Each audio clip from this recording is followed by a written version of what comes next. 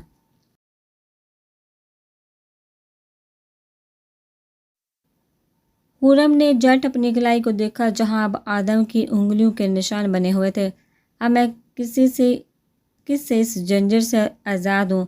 خرم نے جھنجھلاتے ہوئے کہا۔ زارا نے ساڑی کے پلو کو پشت پہ اچھی طرح سے سیفٹی پن کی مدد سے پشت کو پلو سے کور کیا تھا تاکہ خرم کی پشت نہ جھلکے۔ خرم ابرو دینے کو تھی، چہرے پہ بے بسی چھائی ہوئی تھی۔ تو یار ڈیڈی، میں کس مرض کی دوا ہوں؟ میں بھی تو اتنے معمولی کام کو سارے انجام دے سکتا ہوں۔ وہ چہرے پہ نرم گرم تازہ سجائے اس کے طرف بڑھ رہا تھا۔ پلیز ڈائنا، آپ کو مذاق سوجا ہے، یہاں میری جان پر بنی ہوئی ہے، تمہارا میرا مذاق ہے کیا؟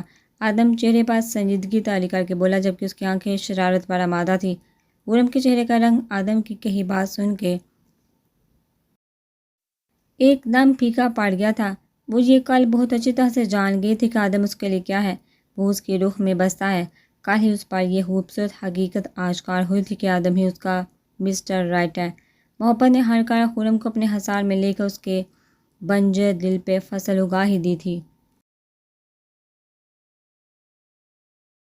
جبکہ آدم اس کے پھیکے پڑتے چہرے کو بہت حیرانی سے دیکھ رہا تھا تو گویا اس کی محبت نے آخر خرم کے دل میں اپنے پنجے گاڑ ہی دیے تھے۔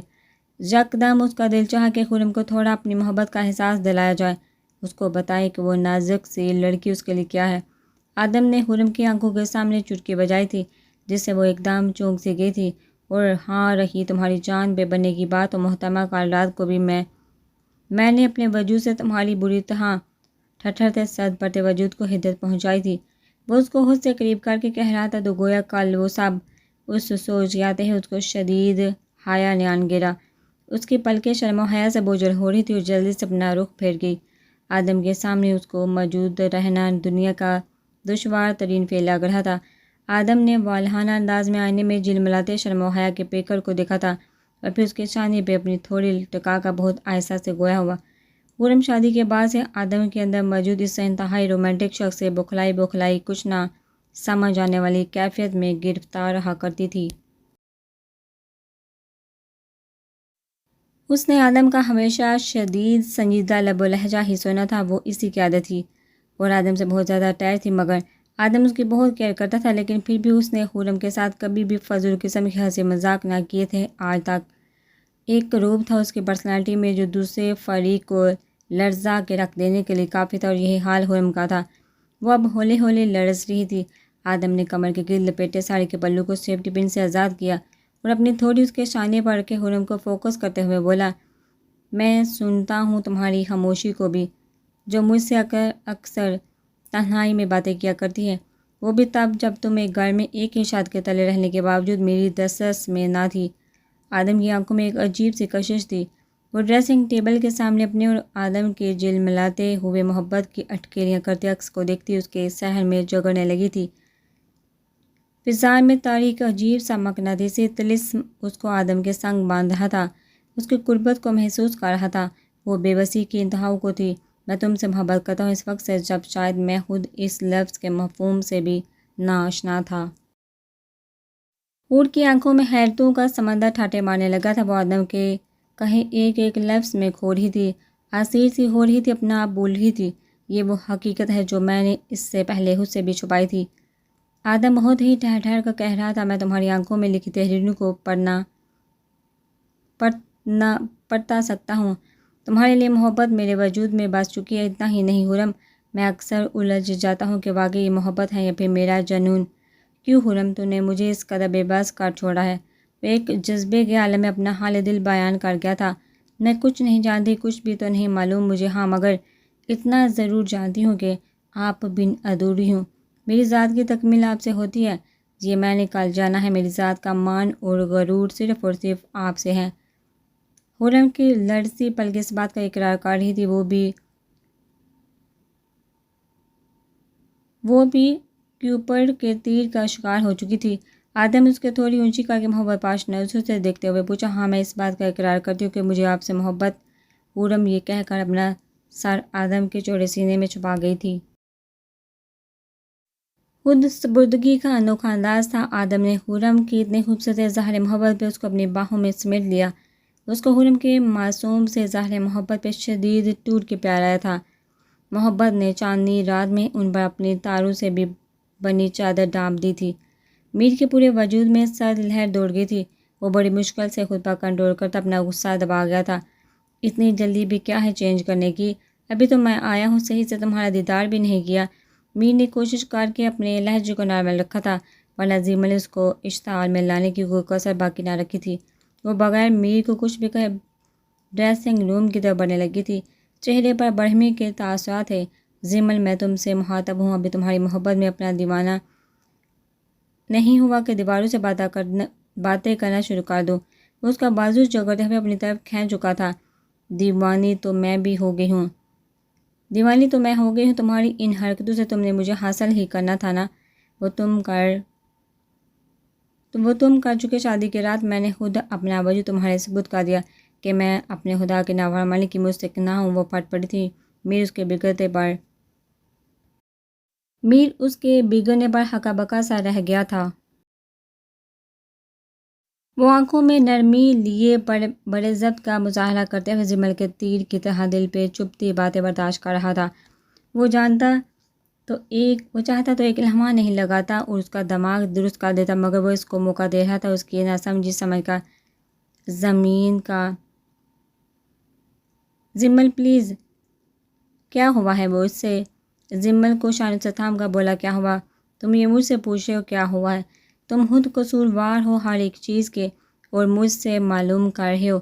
اس کے سینے پر اپنی انگشت شہادت رکھتے ہوئے ہذیانی انداز میں چیخنے لگی، میں بتاتی ہوں تم نے کیا کیا ہے۔ تم نے بڑی محفل میں مجھے اور میرے ماں باپ کو رسوا کیا ہے۔ میری مہندی کے تم نے زبردستی طلاق دلوا ہے، اور بتاؤ تم نے کیا کیا ہے؟ وہ اس کو جھنجھوڑتے ہوئے بولی، تم نے مجھے اور میرے گھر والوں کو کسی کو منہ دکھانے کے قابل نہیں چھوڑا۔ آج جب تم بڑے مزے سے اپنی شان تقریب میں گردن اکڑائے گھوم رہے تھے، میں نے اپنے ان کانوں میں سیسا پگھلتا محسوس کیا ہے، میں نے جلنے کا کرب جیلا ہے۔ دو عورتیں آپس میں میری ذات کے پرچے اڑا رہی تھی، بڑے مزے لے کر دھجیاں اڑا کے رکھ دی۔ تم نے میری ذات کی میں کس اذیت سے گزر رہی ہوں وہ میں جانتی ہوں۔ وہ اب زارقطار روتے ہوئے خود کی طرف اشارہ کرتے ہوئے بولی۔ میر کا پورا وجود زلزلوں کی زد میں آ گیا تھا۔ زیمل کی اتنا شدید نفرت کے اظہار پر وہ پتھرا کر رہ گیا تھا۔ جان رہے ہو ان دونوں عورتوں نے کیا کہا؟ انہوں نے کہا کہ میں نے تمہیں اپنی اداؤں سے رجایا ہے، موٹی اسامی دے کر خود پہ فدا، اور پھر ماں باپ کی آنکھوں کے سامنے دلجوؤں کے لڑکا زبردستی شادی کے لیے پیچھے پڑ رہا ہے۔ وہ تو اور ماں باپ تو دیکھو ذرا کیسے سب کچھ بھول بھال گئے۔ ہم اس جگہ ہوتے تو ایسی بیٹی کو زندہ ہی دفن کر دیتے۔ یہ میں اپنے لیے اور اپنے بے بس ماں باپ کے لیے الفاظ سن کر آئی ہوں۔ آج کے ولیمے یعنی کہ اپنے ریسیپشن میں وہ طنزیہ ہنستی ہوئی بولی، مجھے اس سے فرق نہیں پڑتا کہ وہ میرے رشتہ دار خاتون تھی، کیونکہ ان جیسے کئی اور لوگ بھی یہی سوچ رہے ہوں گے۔ میں کس کا منہ بند کروا سکتی ہوں؟ زیمل بس کرو، کیا ہو گیا ہے تمہیں؟ تم اس وقت اپنے حواسوں میں نہیں ہو۔ وہ اس کو خود میں بھیج کر بولا، یہ لو میرا وجود حاضر ہے، ایک دفعہ پھر اپنی خواہش پوری کر لو۔ وہ بے دردی سے اپنی شرٹ کو پھاڑنے کے انداز میں چیختے ہوئے بولی۔ اس کے اس طرح کرنے سے ولیمے کے ڈریس کے خوبصورت قیمتی بٹن ٹوٹ کے زمین پر بکھر چکے تھے۔ کیا ہوا؟ کیوں گے؟ اسی لیے کی تھی نا مجھ سے شادی، کر لو اپنی ہوس پوری۔ میر کا ضبط جواب دے گیا تھا۔ اس کا ہاتھ اٹھا تھا، مگر پھر اس نے مٹھی بھیج کر واپس گرا دیا۔